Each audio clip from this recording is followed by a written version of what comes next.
গাজীপুরের কালিয়াকুরে হযরত মুহাম্মদ মুস্তাফা সাল্লাল্লাহু আলাইহি সাল্লামের ঈদ মিলাদুন্নবী উদযাপন উপলক্ষে প্রস্তুতি সভা অনুষ্ঠিত হয়েছে। কালিয়াকুর বাসস্ট্যান্ড মডেল মসজিদের হল রুমে 17 আগস্ট রোববার বেলা 11 ঘটিকার দিকে এই সভা অনুষ্ঠিত হয়।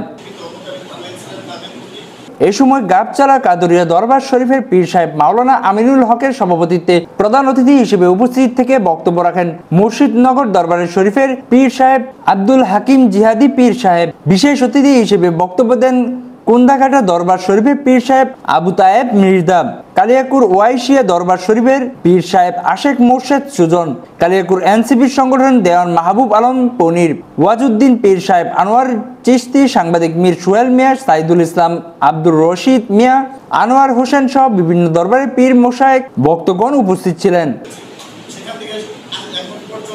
স্বাধীনতা টিভি বাংলা নিউজ ডেস্ক।